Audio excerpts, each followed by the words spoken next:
Good evening, Knowma here again. And I decided to do this even though it's late because it's important to me. I have two things to share with you. One, all of what I share with you is from my personal experience, so it's not manufactured, it's not bookish, it's not a figment of my imagination. It's all stuff that I've gone through. It's all stuff that I may be going through. It's all stuff that my family members have experienced, and I have experienced it along with them. So you can trust it to a large extent. You can trust the experience. You may not trust how I handled it. That may be a choice you make. Lots of people ask me, are you always like this, poised and happy and gregarious and cracking jokes and talking all of this spiritual philosophy? Not at all. But I'm going to give you an example. So today I experienced sadness. Yes, sadness is an emotion. I went through something in my life today which brought sadness to me. And 2 or 3 years, 3 years back, definitely I would have drowned in the sadness. I would have imagined all sorts of things. I would have blamed me. I would have tried to reason why. I would have tried to reason why me. I would have tried to reason why not me. I would have tried to reason, but I am a good person. And then maybe I would have tried to find fault with the other person or the situation, or I would have tried to find a solution and do something about it. Today, in 3 years of having worked very hard, practicing all of these tools of self belief and growth, and the fact that there's very little I can do about anybody at all in my life. I mean, believe me, it makes you feel powerless like there's no tomorrow.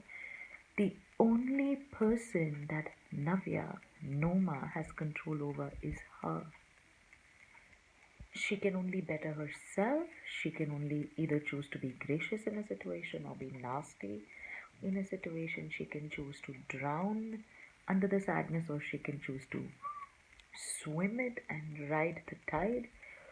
She can be bitter and angry, or she can put herself in the other person's or the situation's shoe and be like, oh well, what if I was this person? I literally don't have time to even scratch my hair. I literally don't have time to make decisions which are independent. I am continuously working hard but forever answerable to someone else. I do miss family. I do miss support. I do miss discussing with somebody intimate when I have to take difficult decisions. But when I don't have anybody, I'm gotten used to just doing it all by myself. And now I'm scared of relying on another person. I have had bad experiences, so I have a wall. I do not want to be hurt. I'm protecting myself. Or I am just not into this particular situation. I am into something else or somebody else.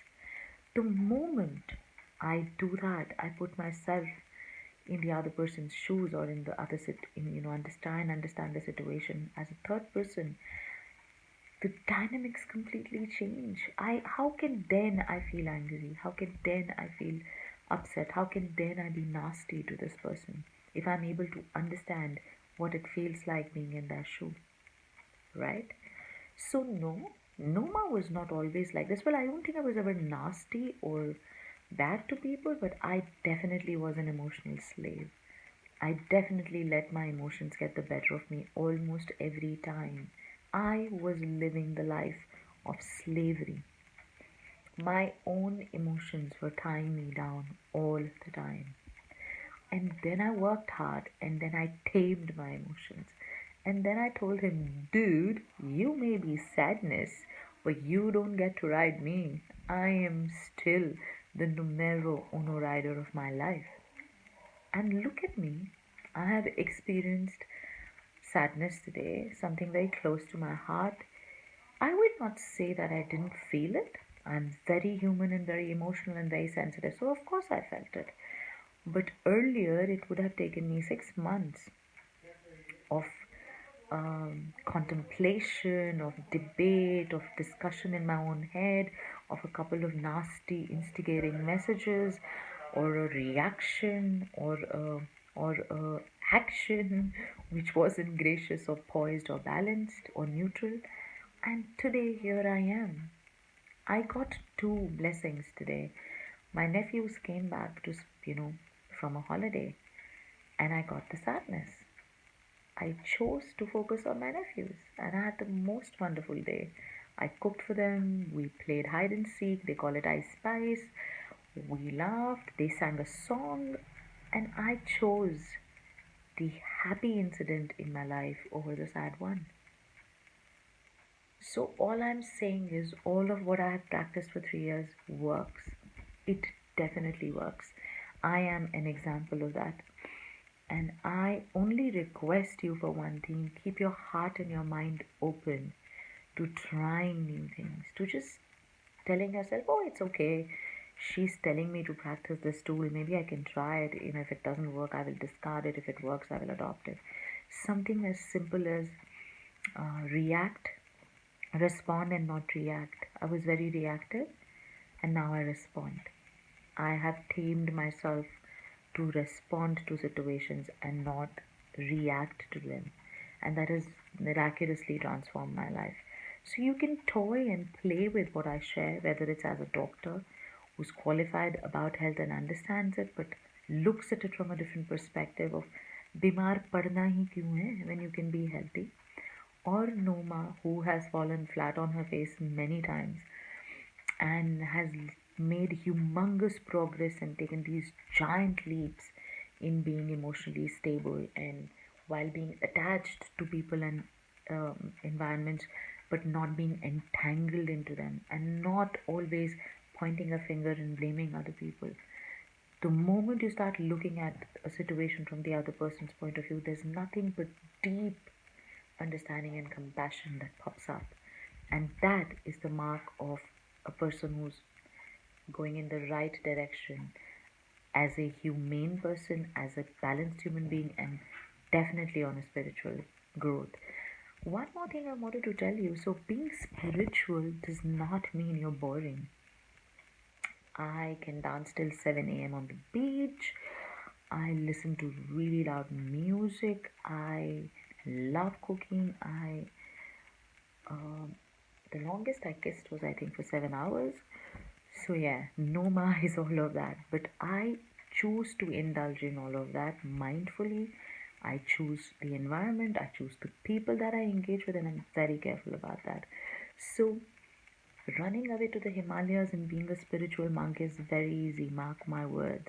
Living in this life, handling your work, handling love situations, handling relationships, handling financial issues, handling COVID situations, handling decision making, handling the tana bana, the web of emotional turmoil, all of that is very difficult. And if you're able to do that successfully, then you're truly spiritually successful.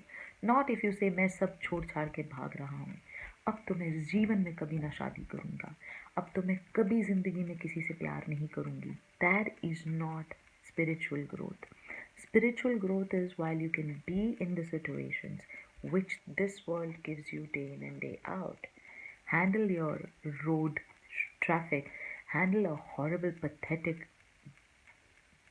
geek, not even geek, a dumb boss, handle the most nagging wife, handle the most demanding children, bring up your small little pet who's a baby and who's dependent on you completely, mindfully and while being present, while being compassionate, while being understanding, while being joyous and happy.